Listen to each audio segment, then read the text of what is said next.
물론 여긴 국민 라디오. 나라에 가지 않아도 우리는 하나. 세상은 힘들게 해도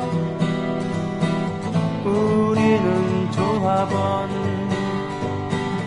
우리는 하나.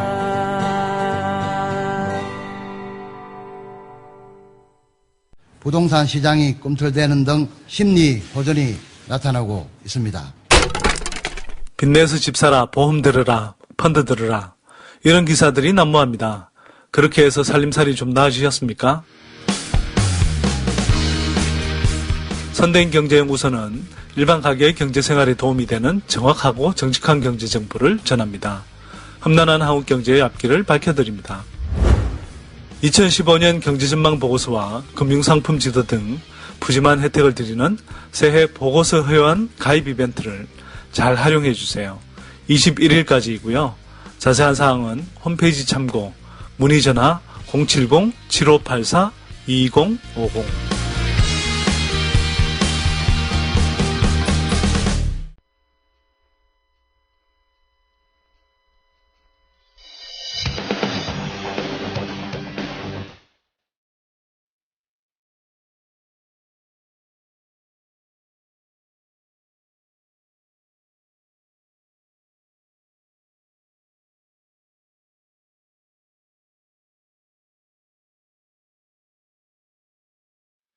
최동호의 스포츠당.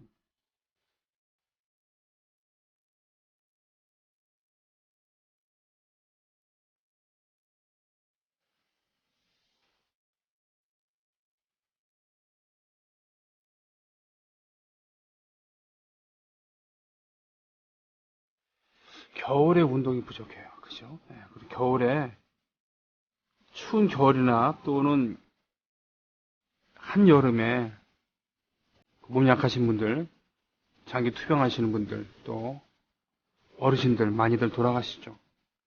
하지만 겨울에 땀을 많이 흘려야지 여름에 땀을 덜 흘리게 된다 라는 얘기도 있고 그렇습니다. 프로 운동 선수들은 가만히 보자, 대장간의 연장이 부실하다는 얘기도 있고 그런데 과연 스포츠 기자들, 스포츠 평론가들은 이렇게 추운 겨울날 건강관리를 어떻게 할지 궁금하기도 하고 그러네요. 자, 스포츠 평론가이신, 전직 스포츠 기자이신 최동호 선생님께서는 겨울에 몸 관리를 어떻게 하시는지 궁금하네요. 자, 안녕하십니까? 예, 안녕하세요. 네. 어떻게 하세요? 저는, 그러니까 잘 한다고 얘기를 해야 되겠죠? 되게 머뭇머뭇대고 우물쭈물 하시네요. 아니, 네. 꾸준하지가 않아서. 저 열심히 해왔는데요. 네. 한 2012년서부터 약간 뭐 좀 어떻게 좀 일이 좀 많아지다 보니까 한 2년 정도, 운동을 전혀 안 했거든요. 한 2년 안 했더니 몸이 완전히 망가졌죠. 배 엄청 나오고, 옛날에 그 얼짱 기자 그 모습이 아니에요. 근데 네. 그래서, 작년 말서부터 이제 다시 정신 차리고 이제 운동을 시작을 했죠. 그러게요. 여러 선수들, 다양한 선수들 만나고 그러면서 노하우도 많이 들으셨을 텐데, 그, 한겨울에, 예. 40대? 그죠? 예. 40대 중반에서 50대 그 중반까지, 한 요 정도 사람들이 할 수 있는 운동, 그거에 예. 맞춰 갈 거 아닙니까? 예. 어떤 운동이 있을까요? 기준은 40대 이상. 네.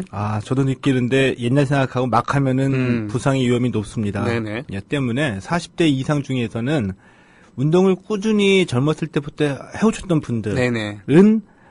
자기가 하던 거 해도 상관없습니다. 네네. 예, 꾸준히 해오시지 않으신 분들은 바깥에서 하는 운동은 하면은 좀 위험할 수도 있다. 실내에서 하는 운동을 권장을 해드리고 싶은데, 네. 그럼 실내에서 하는 운동이 뭐냐? 네. 이런 거는 헬스장 이용이죠. 네. 헬스장 이용이고, 요즘에 많이 없는데 저희 동네에는 한 군데 있거든요. 네. 뭐냐면은 탁구장. 예, 탁구처럼, 해보시는 게 가장 좋고, 이거 꼭 건강해야지, 뭐 몇 킬로까지 가야지, 이런 목표를 가지고 운동하시면은, 네. 가다가 피곤해집니다. 네. 때문에 재미있게 할 수 있는 방법을 찾아야 되거든요. 그게 뭐냐면은, 부인들과 네. 같이 한번 해보는 걸 찾아보세요. 어허. 탁구도 그렇고, 동네 그런 데에서, 그런 게 가장 재밌고 운동 같지 않게 생각하면서 할 수 있는 방법입니다. 저 같은 경우는 한 뭐 10년 전 이때는 예. 뭐 달리기도 하고 약간 웨이트 트레이닝도 하고 태권도 하고 그러면서 즐겁게 지냈는데 2007년에 이제 디스크가 와서 아, 그래요? 예, 수술하고 그러면서는 주로 걷기 운동을 주로 했거든요. 그리고 이제 자전거를 간간히 타고 그랬는데 실제로 지난 여름부터 지금까지 생각해 보니까 자전거도 못 타고 뭐 음반 녹음한답시고 뭐 또 공연한답시고 그러면서 걷기도 지금 왔다 갔다 출근할 때 각각 뭐 10분 한 40분 정도? 예. 걷는 거 말고는 없어요. 그 정도 걸어도 많이 걸으시는 거죠. 근데 그래도 과거처럼 운동 하셨던 분이기 때문에 다시 하셔도 괜찮은데 네. 조금 전에 말씀드렸던 거는 저는 이제 산에 올라가는 게 굉장히 좋거든요. 네네. 똑같이 예를 들어가지고 10km를 걷는다고 하더라도 네. 런닝머신에서 10km 타는 거하고 산 10km 올라갔다 내려오는 거하고는 운동 효과나 우리 몸에 이 좋은 효과를 받는 것이 굉장히 다르거든요. 똑같은 킬로들 하더라도. 네. 그런데 안 해보셨던 분들이 또 산에 간다고 해가지고 겨울에 올라가는 거는 굉장히 또 위험합니다. 그리고 러닝머신은 매일 할 수 있지만 마음 먹으면 산은 매일 가기가 힘드니까. 산은 뭐 주말에 일주일에 한 번씩만 가더라도 꾸준히 가게 되면은 그래요? 실제로 운동 효과가 있습니다. 일주일에 한 번 가지고는 운동이 좀 안 되지 않는가라는 예. 얘기들이 있습니다만 그러더라도 괜찮다. 예, 산에 일주일에 한 번 가는 거 효과 분명히 있고요. 그리고 헬스장 같은 경우에도 대부분 사람들이 쉽게 지쳐서 못 가는 이유가 뭐냐 하면은 네. 결심해놓고 난 다음에 스스로 자기한테 스트레스를 주죠. 아마 한 달에 몇 킬로 또는 목표를 예, 일주일 하고 난 다음에 당장 몸 이렇게 거울 보고서 자기 몸 들여다보고 효과가 있어야지 되고 그리고 한 번 빠지면은 안 되는 것처럼 네. 매일 가야 되는 것처럼 이런 그 목표를 갖고 있기 때문에 스스로에게 스트레스를 주는 거거든요. 네. 운동 효과는 일주일에 한 3회 이상, 3일 이상만 네. 꾸준히 가더라도 분명히 저기 효과를 봅니다. 그렇군요. 대신 꾸준히 가야 되는 거죠. 꾸준히. 젊었을 때는 웨이트 트레이닝 위주로 하고 중년 이후로는 유연성을 기르는 운동을 해라 이런 얘기도 들었던 것 같은데 예. 그거는 뭐 평소에 운동하던 사람이라 그러면은 상관없이 자기가 하던 거 계속 하면 된다. 그렇죠. 네. 그리고 운동하던 사람들은 자신의 몸의 변화를 네. 민감하게 느낍니다. 네네네네. 이게 유연성이 부족하다 아니면 네. 자기 근력이 부족하다 이렇게 느껴가지고 한 10년 이상 꾸준히 해오신 분들은 자기 몸에 맞는 자기만의 어떤 뭐라고 할까 자기 운동법을 좀 갖고 있죠. 네, 그렇군요. 류현진 선수가 캠프 합류 40일 앞두고 먼저 혼자 가갖고 이제 개인 운동도 시작한다고 했습니다. 하여튼 이런 생활 속에 예. 체육, 건강 관리 이야기 이거 간간히 좀 가르쳐 주십시오. 예. 예, 저도 특별히 잘하는 운동이라기보다도 그냥 네. 몸 관리하는 정도의 수준입니다. 그렇군요. 말로는 국가대표죠, 조기축구회처럼. 예. 사실은 생활 속의 체육이 중요한데 그래도 특히 이제 축구 경기를 보면 그래요. 축구 국가대표의 그런 경기에 너무 일희일비하는 건 아닌가 하더라도 그래도 그게 이제 관심이 있으니까 5만전이죠. 아시안컵. 예, 5만전. 네. 10일에 있었죠. 네. 예. 그래서 얼만큼 경기가 나올 것인가 했는데 1대0으로 결국 이겼습니다. 승리를 거두었습니다만 예. 이 부분에 대해서 왜 제대로 더 큰 스코어차로 이기지 못했는가라는 사람도 있고 아니다 이 정도 괜찮지 않은가라고 하는 사람들도 있었고 그렇습니다만 이 경기 결과 그리고 다음 경기에 대한 전망 부탁드리겠습니다. 근데 대단히 만족스럽지는 않죠. 5만전 경기 내용이. 네. 왜냐하면은 이 오만은 거의 5백 5명의 수비를 세워놓고 네네. 굉장히 그 수비 밀집 수비를 펼쳤습니다. 네. 경기의 흐름은 우리가 주도를 했고요. 볼 점유율도 7대3 정도로 우리가 압도를 했거든요. 이거 엄청나네요.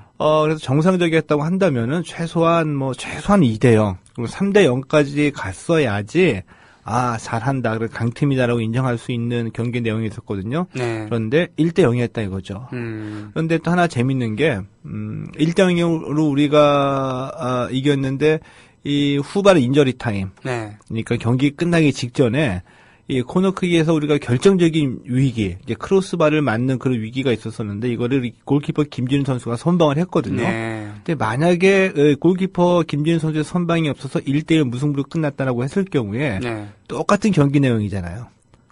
아, 그렇죠. 그렇군요. 네, 똑같은 네. 경기 내용인데 이 평가가 어떻게 나왔을까? 좀 이겼기 때문에 그나마 지금 이제 좋은 얘기들이 많이 나오고 있는 거거든요. 네. 그래서 그 오만정 보게 되면은 눈에 띄는 건 딱 한 두 가지 정도 네. 긍정적으로 볼 수 있는 시그널은 이 슈틸리케 감독이 그 비과학적이긴 하지만 그래도 느낌은 좀 좋다. 운은 따른다. 아, 이 감독의 특징이 과학적으로 보이지 않는다는 특징이 있습니까?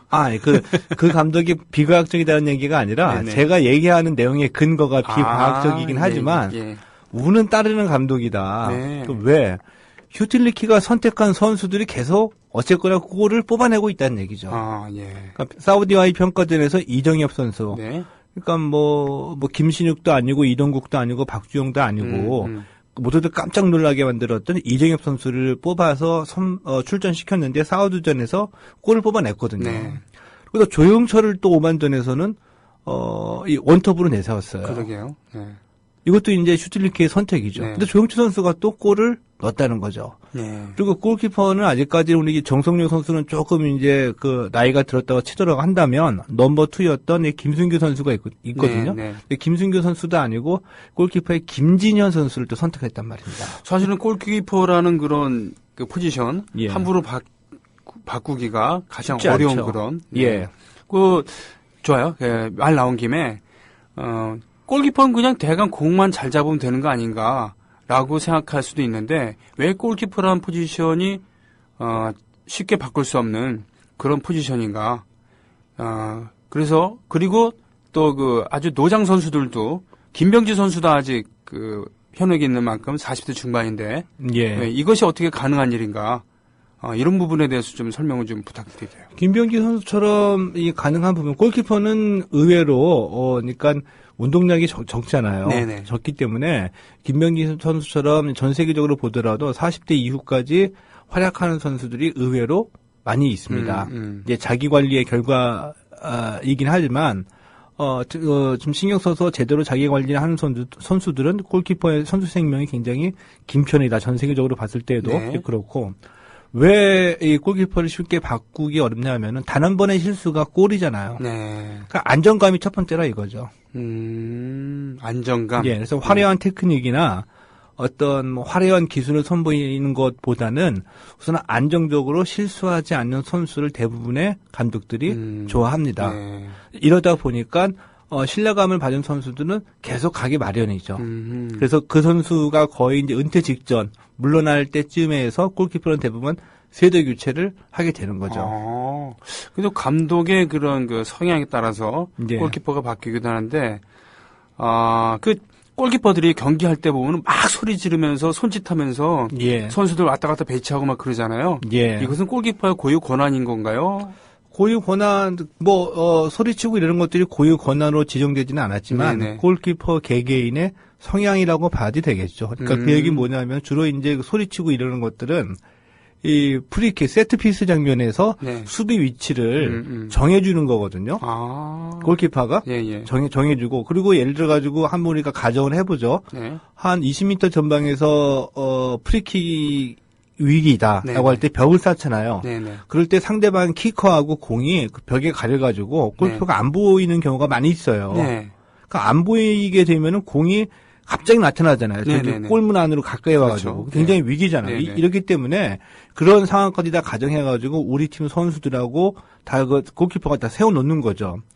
그래서 이제 골키퍼가 이제 소리치고 작전 지시하는 경우가 많이 있고, 또 인플레이 상황, 네. 그러니까 필드 플레이가 연결될 때에는 수비 선수들에게는 가깝게 지시하는 경우는 있지만, 네. 그러니까 뭐 대부분의 경기는 뭐 게임 메이커라고 하는 선수들이 네, 주도하는 경우가 많이 있죠. 아하. 골키퍼는 대부분 다 골 에어리어즈가 에어리어? 있죠. 사각형 안에. 그 안에서 이제 수비 선수들 간의 호흡 문제, 상대 선수 놓친 거, 이런 것들을 지시하는 경우가 많이 있고, 의외로 공격적인 성향의 골키퍼들은 이제 후반전 들어가가지고 네. 우리가 뒤처지거나 아니면은 경기를 뒤집을 경우가 경기를 뒤집어야 네. 될 때 공을 차고 나오죠. 수비 선수들까지 모두 다 이제 그 올려버리고 적진으로 올려버리고 공을 차고 나와서 한 번의 패스로 연결해가지고 기회를 만들려고 롱 패스를 시도한다든지 아니면 이건 보통 우리가 이제 빌드업이라고 얘기를 하거든요. 이런데 뛰어난 선수들이 있죠. 근데 그런 경우는 뭐 경기 내내 나오는 경우는 아니고 후반전에 들어서 분위기를 바꿔야 돼 아주 절박한 상황에서 시도하는 거죠. 그렇다 그러면 역시 골키퍼는 경기 전체를 보는 눈이 좀 있어야 되겠군요. 네, 있어야지 되겠죠. 네. 뭐 김병지 선수가 그렇게 골 넣는 골키퍼로 활약을 한 적도 있었습니다. 그것 때문에 오히려 히딩크 감독에게 신임을 받지 못한 부분도 있지 않았겠습니까? 이제 그런 부분에 이제 히딩크 감독의 골키퍼관은 네. 안정감으로 봐도 되는 거죠. 그래서 2000년 월드컵 때 단 1분도 필드에 서지 못했습니다. 올라가지 못했죠. 네. 뽑히지 못했죠. 45살일 거예요, 지금. 우리나라 나이로. 우리 사리체프, 나중에 귀화해서 신의손. 아, 그거 제가 특종 잡았던 건데. 예? 아, 그래요? 네, 그 신의손이 귀화한다. 그때 최초였었거든요, 프로선수. 그거 제일 먼저 했는데, 차마 쓰지 못했던 내용이 있었어요. 그래요? 그때 쓸 때. 뭐냐 하면, 이 신혜손이 이제 귀화를 준비하고 있다. 귀화할 거다. 네. 라고 해가지고 제일 먼저 내보냈는데 귀화할 때 시험 봐야 되잖아요. 네. 그렇죠. 역사 시험도 시험 봐야 되는데 사리체프가 그 시험 통과하기가 사실 어려웠습니다. 그래서 시험 문제가 미리 유출이 됐죠. 사리체프한테. 그렇군요. 그래서 시험 문제 보고 달달 외워가지고 간 거였습니다. 근데 그거는 차마 쓰지 못했어요. 지금도 국내에서 활약하고 계신가요? 코치로. 예. 골키퍼 전문 코치로 활약하고 있죠. 그분이 최초로 우리나라에서 필드에 뛰는 선수들 중에 40 넘어서도 왕성하게 활동을 했었던 현역 골키퍼였고 나중에 귀화를 하기도 하고 그랬습니다만 전두환이 4년 내내 육사 골키퍼 출신. 육사 축구부에. 아무튼요. 예. 그래서 지금 슈텔리케 감독의 골키퍼를 확실히 좀 정했군요, 이제는. 김진현 선수로 계속 갈 것 같아요. 아, 그렇군요. 예.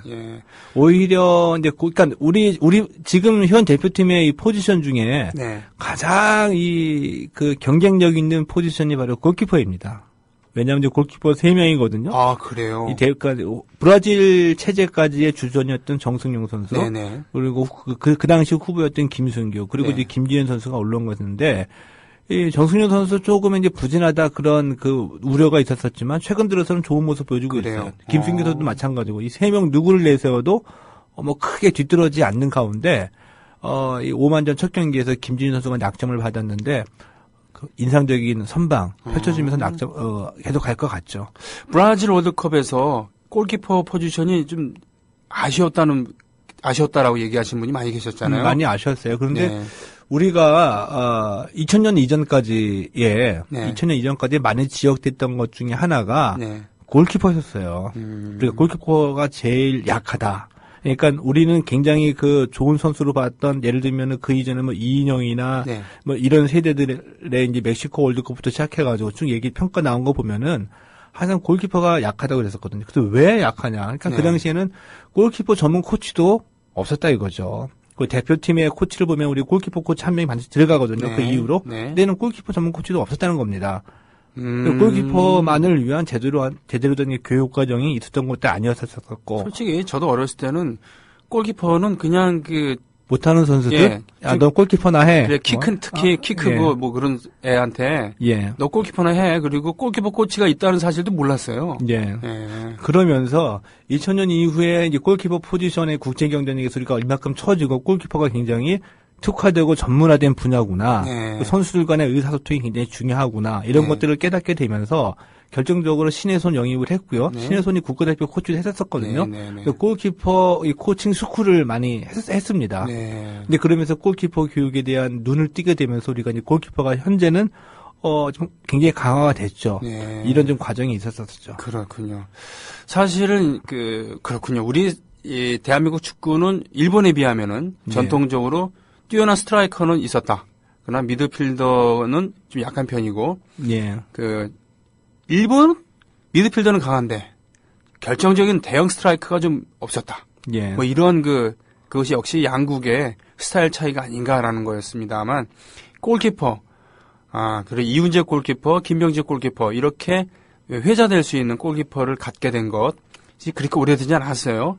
예, 오래되지 않지. 옛날에 무슨 그 유명 골키퍼들도 있었었죠. 그렇죠. 뭐 변호영 골키퍼, 뭐 이세현 골키퍼, 조병득까지 있긴 했었었는데, 근데 국제 무대에서는 우리가 그래도 이렇게 검증 받았다라고 얘기하기는 힘든 정도였으니까. 그렇죠. 예, 우리끼리만 한 얘기였는데 골키퍼가 안정이 된다는 것은 상당히 기쁜 일입니다. 사실은. 예. 왜냐하면 아무리 미드필더와 그 공격수가 강하다 하더라도 마지막 수비가 그렇게 약하다고 한다면은 결국 기본의 문제, 현대 축구의 기본의 문제에서 좀 허약한 부분이 있는 거 아닌가라는 것이었는데. 우리 브라질 월드컵에서 여실히 봤습니다. 골키퍼 선방한 국가들, 그러니까 그 콜롬비아였었나? 네. 강팀하고 붙었는데 연방 세 번의 선방이 막 한 경기에서 이어지니까. 네. 이 골키퍼의 선방은 세 번의 선방은 득점 3점과도 마찬가지잖아요. 네. 여실히 봤죠. 그렇군요. 예. 자, 그러면 오만전은 1대0으로 끝났고 다음 아시안컵 경기에 이제 내일 쿠웨이트하고 경기가 있거든요. 네. 쿠웨이트 경기 있고 그다음에 마지막에 이제 호주와의 경기인데 내일 쿠웨이트 경기 우리가 이거 감독의 능력이라고 볼 수가 있습니다. 그래요. 왜냐하면 오만전과 똑같은 상황이 되풀이될 수가 있거든요. 네. 이 말씀은 오만도 그랬고 쿠웨이트도 마찬가지로 우리하고 경기를 할 때 우선 수비. 네. 그러니까 지지 않는 경기를 하겠다. 이기지 않아도 좋다. 일단 비기고 보자. 를 목표로 나올 수 있거든요. 네. 그러니까 오만전과 똑같이 수비 중심의 경기를 한다 이거죠. 예. 근데 우리 선수들이 이 밀집 수비를 뚫지를 못해요. 그러니까 오만전에서도 손흥민, 구자철 뭐 이런 이 선수들이 선수 개개인의 기량은 반짝반짝 빛날 때가 많이 있었거든요. 네. 근데 다 혼자 따라 논다 이거죠. 효과적으로 상대 수비를 뚫지를 못한다는 겁니다. 네. 근데 이것이 한번 오만전에서 경험했다고 한다면 이 선수 개개인의 능력이 그래도 빛나는 경우가 있기 때문에 감독이 이 조합을 만들어서 전술적으로 뚫어지 되거든요. 네. 뭐 측면을 흔들든지 우리가 흔히 얘기하는 수비 뒷공간을 노려가지고 효과적인 침투 패스를 간다든지 이런 전술의 변화를 슈틸리케 감독이 어떻게 가져오느냐. 네. 이게 이제 굉장히 이제 궁금한 상황이고요. 그래서 오만전과는 다르게 쿠웨이트전은 감독의 책임이 반 이상은 간다라고 저는 봅니다. 그리고 마지막이 이제 호주전이거든요. 호주가 이 쿠웨이트나 오만보다는 굉장히 전력이 높은 팀이거든요. 근데 의외로 호주하고 경기할 때 우리가 점수도 더 많이 내고 점수도 많이 실점도 많을 이런 확률이 더 많습니다. 재미있을 경우가 많이 있어요. 저는 뭐 한 2대3 정도까지도 보고 있는데 왜냐하면은 이 쿠웨이트나 이 오만은 수비 위주이기 때문에 우리가 우리 템포를 가져가지 못했었거든요. 그냥 우리만 그냥 미드필드에서 그냥 공 빨리 돌린 겁니다. 빨리 하려고 애쓴 거였죠. 상대는 천천히 있으니까. 상대 페이스에 끌려간 거예요. 그러니까 우리 경기를 못한 거였었죠. 흐름상. 근데 호주는 우리는 이기려고 정상적인 플레이를 하니까 호주도 빠른 축구하고 우리도 빠른 축구하고 서로 치고받으면서 난타전이 될 확률이 크다는 얘기죠. 재미는 있겠네요. 그래서 쟤도 재밌을 겁니다. 근데 우리는 가능성이 높아요. 왜냐하면 호주도 대부분 다 유럽 축구 스타일이거든요. 근데 우리 선수들의 주축도 유럽 축구에 익숙해진 선수이기 때문에 몹시 치고 만든 난타전이 될 확률이 크다. 이렇게 예상합니다. 그렇군요. 자, 그러면 일단은 얼만큼의 난타전이 가능할 것인가? 요 부분이 이제 호주와의 경기고, 그 전에 쿠웨이트는, 자, 견고한 수비벽을 어떻게 시스템을 가지고 뚫는 것인가? 이게 관전 포인트가 되겠군요. 네, 그래서 슈틸리케 감독의 역할이 크다. 전술적인 능력이 굉장히 크다. 이렇게 보는 거죠. 그렇군요. 이제, 감독의 역량이, 슈틸리케 감독의 역량이 어느 정도까지인가를 검증할 수 있는 그런 경기이기도 하겠군요. 예, 알겠습니다. 이상, 아시안컵 축구 경기에 대해서 얘기를 했고요. 자, 간단히 음악을 하나 듣고 오겠습니다. 10cm 안아줘요 듣습니다.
예, 아주 귀엽게. 예.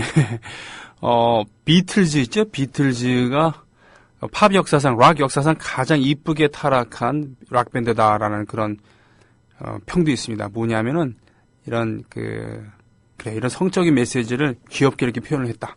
락큰롤에는 분명히 그런, 성적인 에너지가 들어있으니까요. 네. I wanna hold your hand 이런 노래. 이쁘잖아요. 그죠? 10cm 안아줘요. 오케마레님께서 질문 올려주셨어요. 예. 외국인 GK 제한은 풀릴 수 있을까요? 외국인 골키퍼 제한 규정이 생긴 지 10년도 더 된 듯한데 그동안의 규정에 수혜를 받은 유소년 선수들이 있기는 한 건지 모르겠어요. 외국인 골키퍼 제한 덕에 정성용이라도 나온 거라고 좋게 생각해야 하는 건지. 신혜선 같은 분들이 나와서 긴장이 돼야 되는 거 아닌가. 오히려 외국인 골키퍼가 없으니 국내 정상급 골키퍼들이 현실에 안주해서 기량 발전이 더딘 게 아닌가 생각되네요. 이런 면도 있을 수는 있다고는 봅니다. 하지만 네. 이전에 골키퍼 제한 규정이 있기 전에 이 국내 그 구단에서도 이 골키퍼 포지션의 중요성을 인식하고서 외국인 선수를 영입하는 때가 있었거든요. 네. 근데 베스트 11 중에 골키퍼는 딱 한 자리잖아요. 주전에 딱 한 명. 이러다 보니까 이 외국인 골키퍼 위주로 돌아가게 되다 보니까 국내 선수들의 기량 발전은 오히려 더 정체되더라. 이런 이제 부작용이 있었다는 얘기죠. 여간에서는 골키퍼는 교체를 하지 않으니까. 예. 네. 그래서 이제 프로농구도 이제 5명이 뛰다 보니까 네. 이를 비교해 보면 프로농구도 5명이 뛰다 보니까 일부 포지션에 관해서 외국인 선수 위주로 돌아가다 보니까 센터 자리에는 네. 국내 선수들의 그 성장이 느리다. 이런 이제 부작용이 나왔던 네, 거하고 네. 비슷한 역효과라고 볼 수가 있겠죠. 그런 면이 있다. 예. 하긴 서장훈 선수 이후로 국내 그런 대형 센터 네. 좀 아쉬운 부분이 있죠. 대학 때까지 센터로 뛰었던 선수들이 프로 가면 다 포지션을 다 바꾸죠. 왜냐하면 외국인 선수하고 붙어가지고 경쟁하는 게 없으니까. 예, 상대적으로 센터가 없다는 예, 얘기입니다. 상대적으로 큰 키가 요구되는 예. 그런 센터, 이런 외국인 선수들이 확실히 그 자원이 훌륭하니까 예. 그렇게 되는 거군요. 알겠습니다. 오케이마리님 답변이 됐는지 모르겠습니다.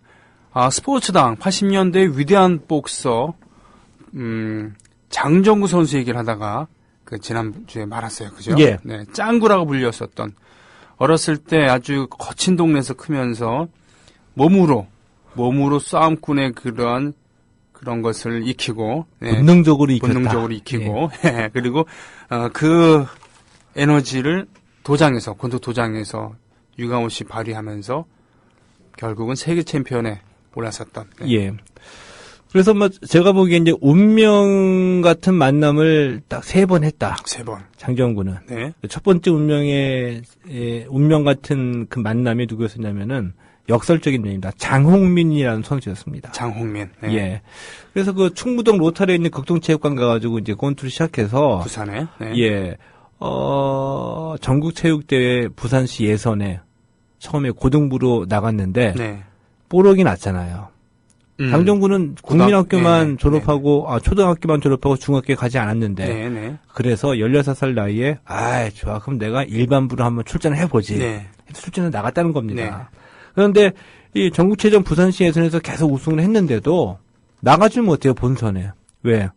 이 장홍민이라는 그 당시 이제 한국 체대에서 엘리트 코스를 밟아온 선수죠. 네. 국가대표까지 하면서. 부산시 권투 협회에서는 장홍민 내보내기로 결정 내놓고 예선전만 따로 치는 겁니다. 네. 이런 걸 계속 겪다 보니까 이 장정구가 그래. 그럼 내가 집어치우고 내 프로로 갈래. 그래서 프로에 도전하게 된 거였었죠. 예. 그래서 지금도 한때 굉장히 인기를 얻었었던 대회였었거든요. 프로복싱 신인 왕자. 그거 MBC에서 주최한 거 그렇죠. 아닙니까? 네네. 예. 80년 11월에 신인 왕전에서 데뷔를 합니다. 네. 짱구의 실력이 여지없이 드러났죠. 네. 신인 왕전에서 라이트 플라이급에서 우승을 했는데 6전 전승을 기록하게 된 거죠. 그때 나이가 20살이었습니다. 우리나라 나이로 20살. 예. 20살에 6전 전승으로 우승을 하게 되는데 이때 처음 돈을 벌게 된 거죠. 그래도 신인 왕전에 나왔으니까. 그래서 파이트 머니로 5만 원을 받았습니다. 5만 원? 예. 그때 가지고 5만 원 가지고 뭘 했을까요? 극동체육관에 있는 부산시 충무동 로타리로 달려간 거였죠. 네. 친구들을 불러 모았습니다. 그래서 충무동 로타리에 있는 그 시장에서 네.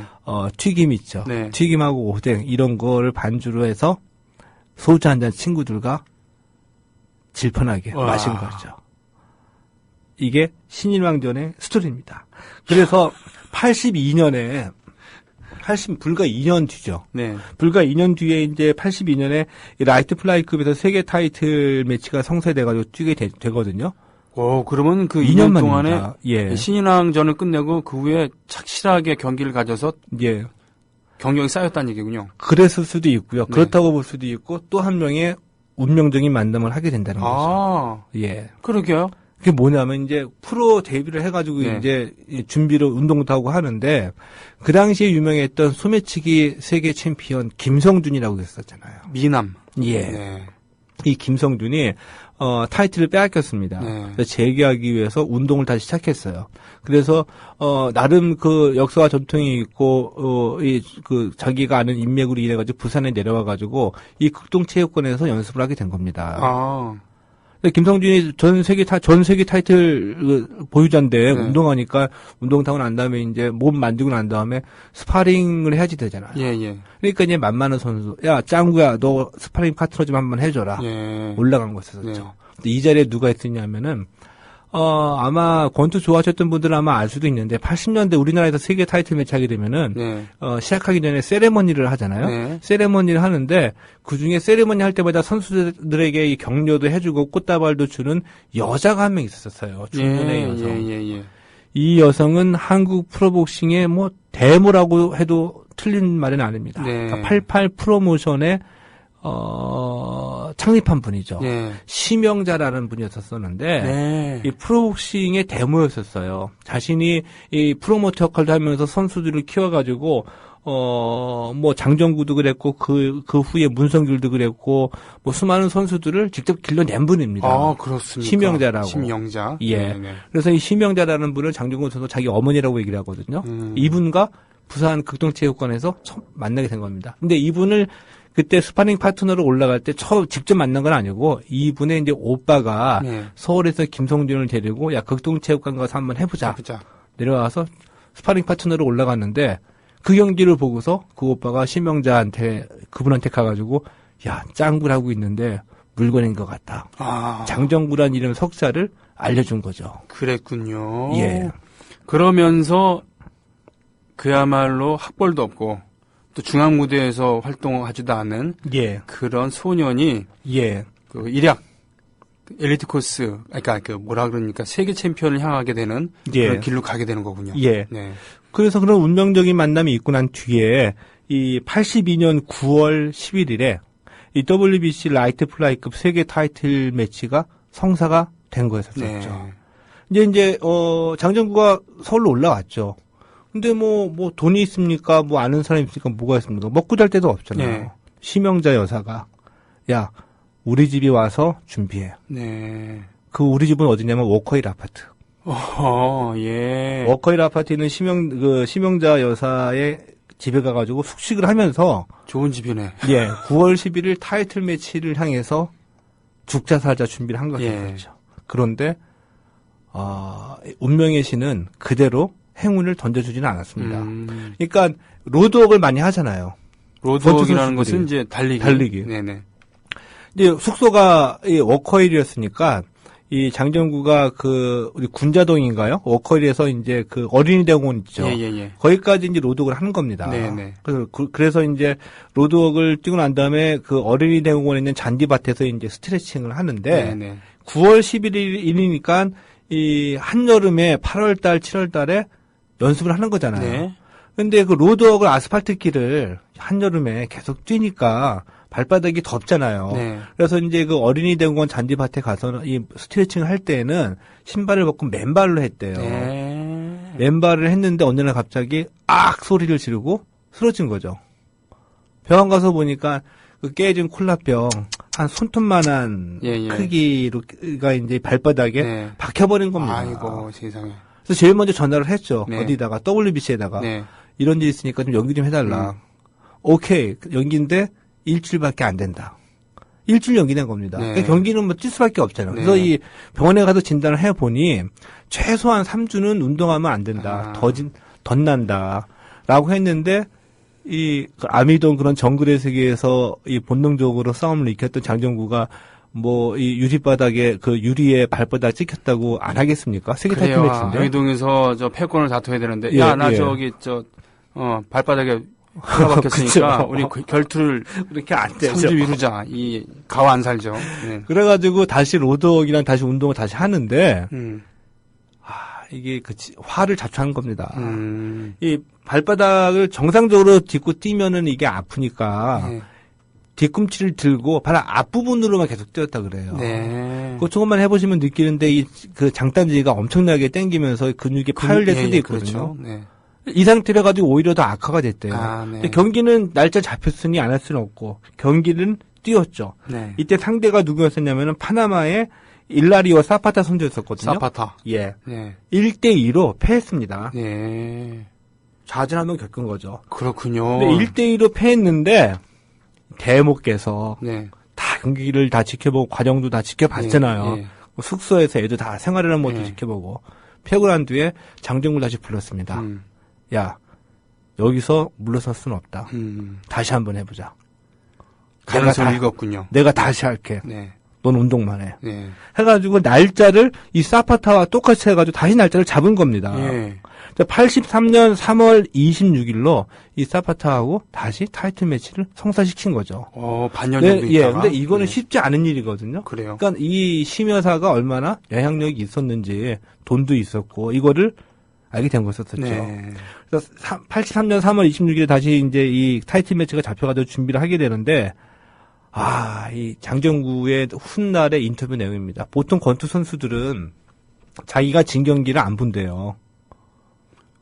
가슴이 쓰리니까. 자기가 터져가지고 진 경기 안 보는데 네. 다시 붙게 됐으니까 장정구가 이를 악물고 봤다. 하루에 수차례씩.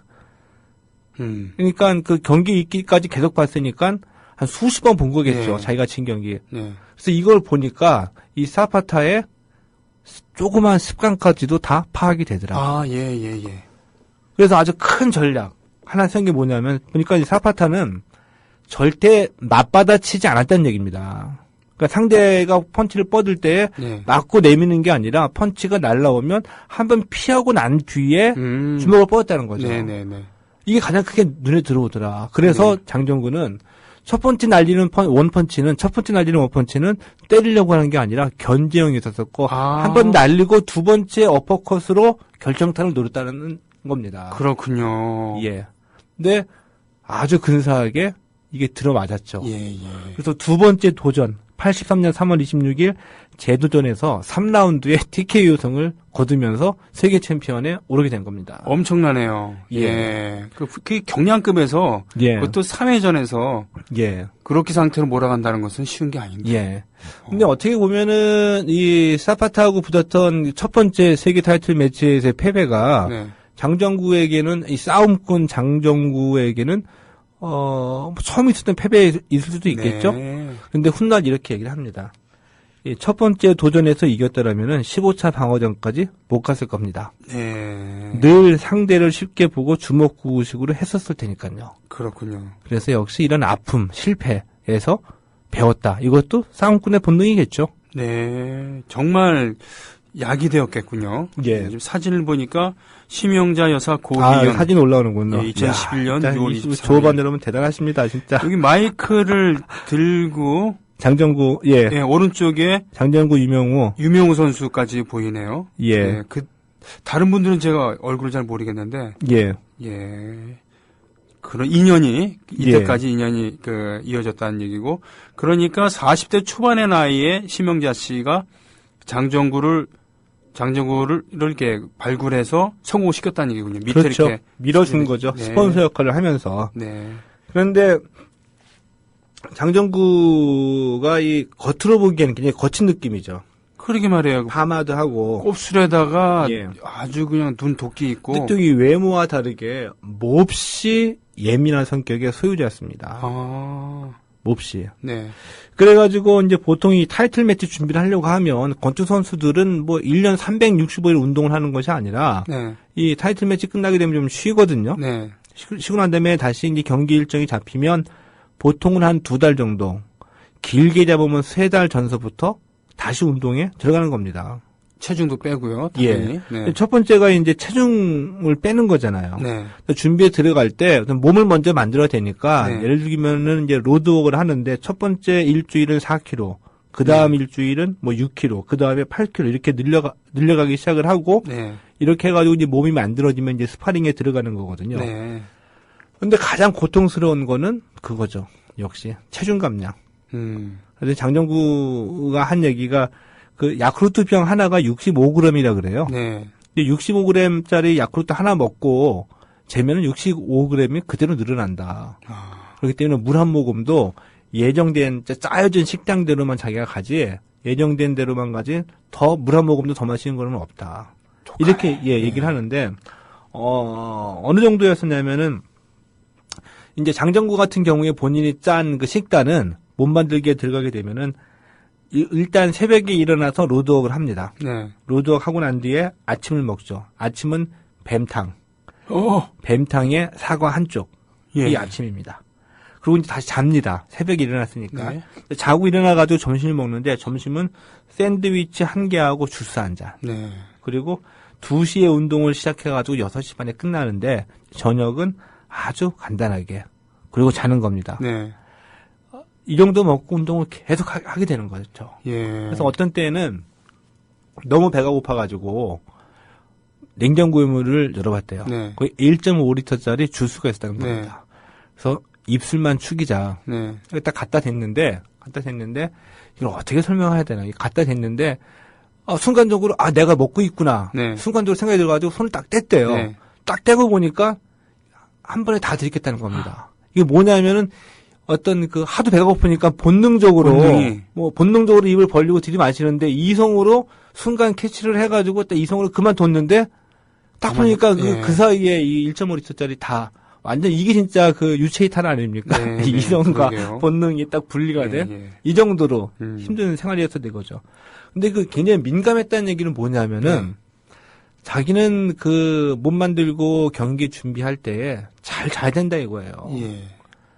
조금이라도 깨게 되면은 그날 그 운동은 다 망친다. 네. 그래서 일단 그 들어가게 되면 자기가 있는 방에는 딱 5가지만 두고 다 치워버린대요. 네. 5가지 두는 건 뭐냐면 일단 저울, 몸무게 되는 저울, 그리고 이불, 네. 그리고 볼펜하고 노트, 그 책상용 소반. 그러니까 우리가 옛날에 밥 먹던 조그만 2명 정도 먹던 조그만 그 소반. 예, 소반. 책상 다리로 앉아갖고 예, 먹을 예. 수 있는. 네. 뭐 5개 하면 눈에 나갑니다. 나머지는 다 치워버리고. 그리고 창문에다가는 검정색 그 벨벳 커튼이 있죠. 두꺼운 거. 네. 그걸 다 치고. 아. 그 시간 되면 딱 불 끄고 그 깊은 산 속에 그 산사처럼 네. 분위기를 만들어 놓는 네. 거죠. 자기 전에 냉장고, 텔레비전, 전화기, 스위치 그 플러그 다 빼놓고. 아하. 그러니까 그렇군요. 그 가족들은 얼마나 긴장을 하겠습니까? 그렇겠네요. 혹시라도 그때 있었던 아기가 밤에 이제 새벽에 울게 되면은 부인이 화들짝 놀라가지고 뛰어와서 아기를 안고 집 안에서 재우지 못합니다. 나가서. 바깥에 나가서 재우고 난 다음에 조심조심 들어오는 거죠. 네. 그랬는데 이 부인하고 헤어지게 됩니다. 예, 이혼을. 예, 이혼하게 됐는데 이 장정구가 한 말이 내 삶의 한 부분을 지울 수만 있다면은 네. 그 링에서 뒹굴었던 굴욕의 순간이 아니라 전처와 지냈던 3년간의 결혼 생활이다. 아. 이렇게 얘기를 했습니다. 결혼 생활이 불행했다는 거군요. 불행하면서 인생을 송두리째 빼앗아갔다는 것이죠. 그 충격으로 인해서 은퇴를 하게 됩니다. 아, 이건 자신이 피해를 입었다는 얘기랑 같은데요. 재산을 다 모두 빼앗겼어요. 아, 이런. 명의를 다 변경을 해가지고 이제 2명의 악연이 있었는데 네. 이 전처와 그의 장모 아. 재산관리를 다 도맡으면서 장정구의 그 부동산 전부 다 명의를 빼돌려가지고 장정구가 빈털터리로 돌아오게 되죠. 아. 매 맞아서 번 돈을 이렇게 날리는 거를 더 이상 보기가 힘들었다. 근데 그 충격으로 인해서 운동하기가 싫었었고 네. 방황을 하게 된 것이었었죠. 그래서 운동을 그만두게 됩니다. 그렇습니까? 예. 운동을 그만두게 되는데 아이고 우리 몇 분까지 가면 될까요? 지금 50분인데? 지금 몇 분 더 있습니다. 55분 되나요? 네네네. 이게 88년이었었거든요. 네. 그래서 이게 장정구가 돈을 얼마나 벌었냐면은 그 당시에 프로야구 최고 연봉이 2천만 원 상한제였었잖아요. 네. 근데 장정구가 워낙 인기가 있다 보니까 파이트 머니가 7천만 원 갔어요. 한 번 하면은. 네. 예. 7천만 원 가가지고 이 장정구 당시 강남에 있었던 35평짜리 아파트가 7천만 원이었다고 하거든요. 네. 7천만 원이니까 장정구가 내가 한번 경기 뛰면 강남 아파트 35평짜리 생겼다 이렇게 얘기를 했습니다. 네. 그랬는데 이 당시에 전 재산 13억 원을 다 뺏긴 겁니다. 그럴 수가 있어요? 예. 그래서 이제 이혼하고 난 뒤에 소송을 해서 되찾으려고 했었는데 결국에는 아이도 있고 하니까 소송은 취하하게 됐죠. 예. 그렇게 됐는데 이후에 이제 88년 은퇴하고 난 뒤에 다시 이제 운동을 하려고 89년에 복귀를 했습니다. 근데 장정구 하면 우리가 잘 알고 있는데 이 복귀 전은 우리가 기억을 못 하는데 89년하고 90년, 91년에 재기를 위해서 세계 타이틀 매치에 다시 도전했는데 세 번 모두 다 패하죠. 이거 예.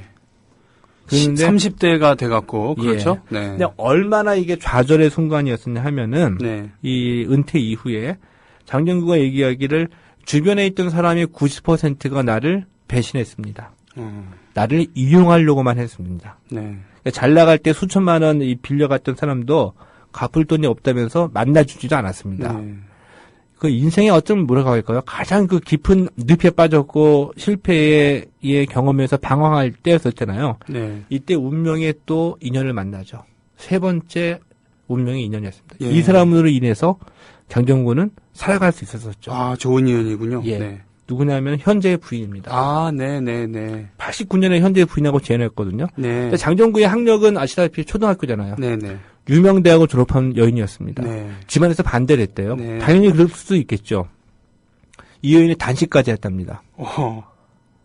장정구의 소원은 뭐냐면은 다시 태어나더라도 현재의 부인과 다시 만나서 사는 것이 소원이라고 합니다. 네. 장정구가 은퇴 이후에 그 피트니스 센터도 하고 사업도 하고 직장도 다니고 여러 가지 이제 부침이 있었었는데 현재는 이 부인과 함께 강남구 역삼동에서 간장게장집 예. 열어가지고 살고 있습니다. 현상 유지를 한다는 얘기군요, 최소한. 예, 그렇죠. 네. 그러면서 이 복싱 이제 원로라고 보기에는 그렇지만 복싱의 대선배죠. 네. 유명했던 선수 레전드로서 자기 역할을 하면서 해나가고 있죠. 자, 지금 아까 사진 심영자 여사 고희연 사진 보니까 이제는 중년의 모습으로 유명우 그리고 장정구 이 두 분이 옆에 서 있는데 표정이 좋아 보이고 그렇습니다. 아이고 참. 얼마 전이군요. 2011년이니까 예, 한 참 4년, 3년 전이군요. 슬픈 얘기입니다. 전 세계 복싱 역사상 가장 위대한 선수 중에 하나로 꼽혔었던 예. 장정구 선수가 사생활에서 이런 아픔을. 네. 그래서 그때 이제 신문의 헤드라인은 은퇴할 당시에 매 맞아서 돈 벌기 싫어졌다 네. 이렇게 뽑았기 때문에 오해가 많이 좀 있었었죠. 네. 이제 돈 벌어서 비록 이제 배가 불러서 비록 선수로서 다시 재기하지 못했습니다만 인생으로서는 재기를 하고 성공을 하고 부인과 만나서 행복하게 살고 있다고 하는 그런 이야기로 가장 위대했던 복서 중에 하나였던 장정구 선수의 얘기를 오늘 마치겠습니다. 다음 주엔 또 어떤 얘기로 장정구 선수 얘기 나오는데 유명우의 얘기를 안 할 수가 없거든요. 그렇죠. 네. 유명우 바로 옆에서 마이크를 함께 잡고 있었던 유명우, 장정구, 유명우 가장 우리나라에서 복싱에서도 가장 경량급이었습니다만 거기서 가장 빛나는 성취를 보여줬던 두 분 중에 하나. 오늘 장정구 얘기였고 다음 주에는 유명우 선수 얘기를 해야 되겠군요. 고맙습니다. 오늘 최동의 스포츠당 여기서 마치겠습니다. 예, 고맙습니다. 고맙습니다.